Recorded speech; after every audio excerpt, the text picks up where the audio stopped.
Where do we actually experience today village-like feelings of identity and solidarity? Is it in the traditional English village, the one that still exists so vividly in our imagination, or is it in new types of clubs, societies, and small informal groups? And of course, we're bound to make reference to the online world and the communities of the virtual space. This particular ideal is neither abstract nor particularly arcane. It's very simple. It's also been with us for a long time, and it has had and continues to have a very real effect on social policy in this country. And yet, as I will try and show, it's an ideal that I think is increasingly out of sync with the way most people in this country now live. I'm talking about the English village. This is an imaginary place. It is a cross between Ambridge, Cranford, and the Shire. In the English village, you know pretty much everyone who lives within walking distance of where you are. You live local, you play local, you work local as well, ideally. You don't really need to leave the English village because most of the things you could ever want are within walking distance. In other words, this ideal is localism at its most acute. Now, if for a moment this sounds like an ancient or timeless ideal, it ain't. About 12,000 years ago, the last ice age came to an end. The humans who happened to survive this were genetically and anatomically pretty similar to us. They had the same volume of brain, more or less. But perhaps the major difference between them and us concerns lifestyle. First of all, the fact that they moved around in groups. Their groups would usually be about 150 people strong. But it's the other element of their lifestyle that is so different to ours that I want to focus on. And that's the fact that they were nomadic. Now, at some point during the millennia that followed the end of the last ice age, an extraordinary thing happened. Some of those bands of human beings moving over the surface of the earth became still. This was a radical lifestyle shift. As such, many humans did not immediately follow suit. They remained nomadic. For thousands of years, humans with these two radically different lifestyles existed side by side. Broadly speaking, they were nomads and they were farmers. And it was not always a peaceful coexistence. For the first humans who settled, what they aspired to more than anything else was to be rooted to one place, to be settled. Now, during the 20th century, our romantic attachment to this ideal of the English village blossomed. When we designed our suburbs, our shopping centres, or new neighbourhoods, we had in the back of our minds this very same vision of localism, a place in which you knew all your neighbours and you didn't move around too much. But you also see it in what happens when we construct policy about community today. There is a localism bill currently working its way through Parliament, and much big society rhetoric is focused on the prospect of devolving power from local councils and local governments to, you can probably guess, local communities. Over the last century, the lives of millions of Britons have become dramatically less local. It is no longer the norm for people in this country to experience community over the garden fence or in church. The traditional vision of the English village that has been so important in constructing community policy has become increasingly removed from the reality that many of us experience today. If 5 centuries ago, community in this country was generally public, compulsory, and above all local, today community is becoming almost the opposite for a growing number of people. It is increasingly mobile, it is increasingly private, and crucially, it is increasingly voluntary. And for me, this entirely changes the character of the communities or the groups to which you belong, that increasingly we choose to join them. Perhaps the only thing that stops us from embracing a new vision of community is our long-standing love affair with the idea of the English village. I think it's been a wonderful affair, as affairs go, full of passion, but sadly, I think it's time we need to move on. I think you have to face the fact that villages have enormously changed, as Henry was saying. Villages started, or the ones that we have in the south of England, really got going around about the year 1000, when farming practices changed and people started to farm in a cooperative kind of way. And they all went out onto the fields together, and they had their animals which ran together, and so you had to have people who looked after them, and you had to take a lot of decisions in common. Now, most villages are completely empty during the day. When I went round my 500 villages, if I went during the day, that was nearly always the case. There's nobody there. And that's because they have changed so much. Because villages were established to suit particular industries. Obviously, farming was an important one, but it might be lead mining or fishing, whatever it might be, or different types of cottage industry like weaving. But there was an economic purpose which meant that these villages took on the shape that they did. And life went on sort of like that for, well, down until about 1950, really. And I would say also that life in the villages during that period was really pretty miserable. For most people, it was exceptionally boring and stultifying. You couldn't leave, and life was pretty grim physically in terms of where you lived, as well as the labour that you mostly did. So it was pretty tough. But then it all started to change in the second half of the 20th century, and agriculture became much less important, of course. It went through a prolonged recession at the end of the 20th century. Now, very few people in villages work on the land. And the principal raison d'etre of a village now would be for people to retire there, for tourists to go and visit it, and for people to commute. And so the nomadic existence that Henry talked about, we have to some extent readopted, because as soon as we're in one place, we go somewhere else. Villages have been identified as, in our strange English psyche, as the most desirable places to live. So, of course, when people have made money somewhere else, they go to villages and they particularly want to retire there, and that's good, but they have created a different kind of village. I don't think it's a village without any sense of social cohesion.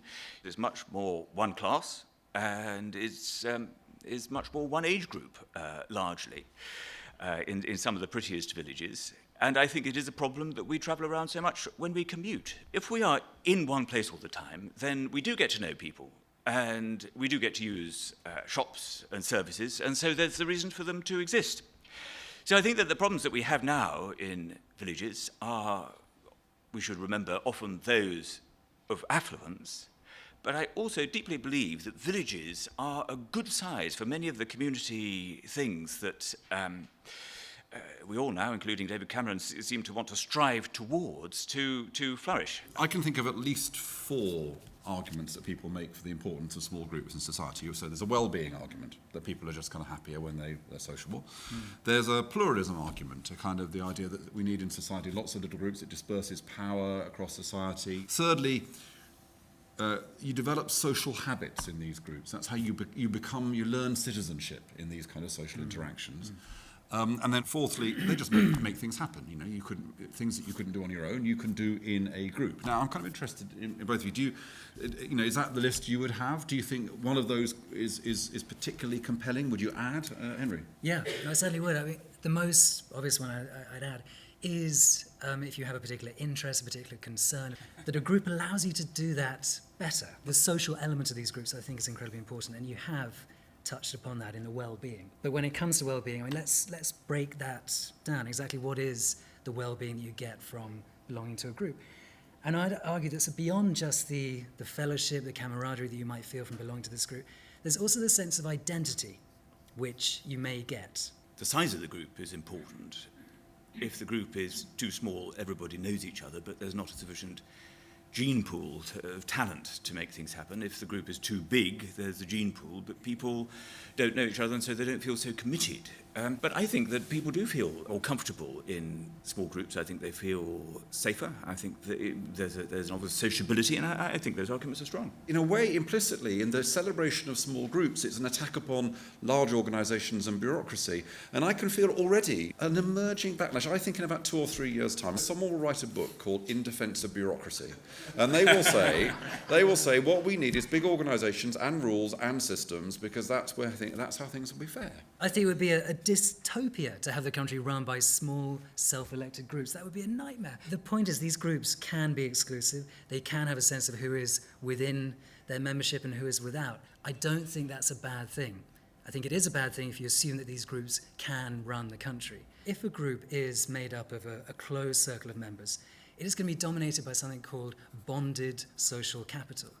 and this is generally seen as a bad thing. I would argue against that. I would say that socially bonded capital is not in itself a disaster. Yes, you need to be wary of it. You need to be aware of the limitations of a group that is bound like that. You don't want to put them in charge of the entire country. I would say that having a sense of boundaries in a group is not a bad thing. Just on the subject of groups, I mean, there are some groups running things who are obviously very effective. I mean, for example, community shops. There are about 250 community shops in the country. They run on all kinds of different models. And the extraordinary thing is that those shops, once they're started, very rarely close. I would have thought that they would have, the idealism would run out, and after a few years everybody found it too much. But actually they don't. And I would argue that's the social side of the group that keeps it going once the idealism has run out. And again, I find groups very similar to this, people who came together because they had a certain grievance, like a series of anti-art protesters in Cardigan, who were very upset about a potential public sculpture that was going to be built in their town. And they got together to campaign against this. And while most of us might write a few letters, might be cross about it for a couple of weeks, they kept going for 18 months. And as they put it themselves, what kept them coming back was not just the idealism of what they were doing, not just the anger, but it was these meetings, these regular meetings they had.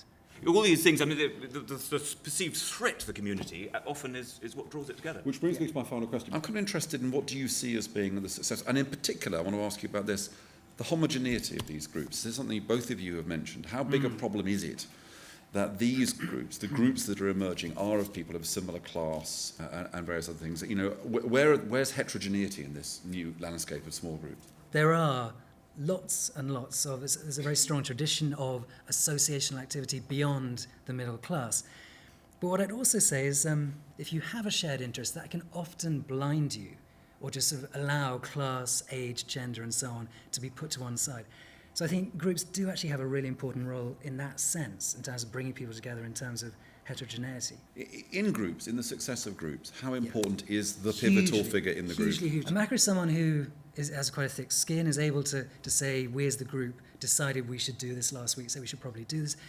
But at the same time, the Macca is never a dictator. But the Macca also can present a kind of a rough idea of what the group can do.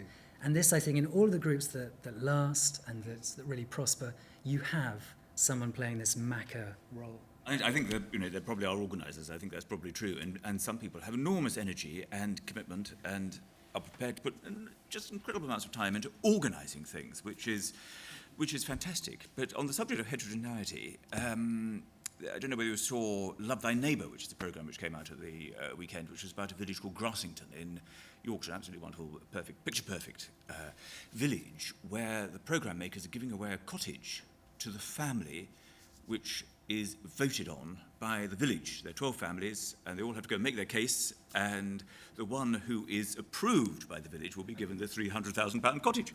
And it was pretty clear that because one of the couples, almost inevitably in the first episode, was black, or one of the families, I should say. And I thought, oh God, this is going to be terrible because, there's simply cultural diversity didn't exist in Grassington. It just wasn't there. It was nobody's fault. It wasn't. They had not been exposed to any kind of difference whatsoever. But they voted for the black family, in fact. But what struck me was that the chap who was the head of this family had been well chosen because he was actually an aspirant MP. So he came from a Nigerian background, but he was a natural organiser. He went around organising everything. I mean, he would have taken over the village. So I'm sure that's true, but I thought that Grassingtons, they did manage to embrace difference quite successfully.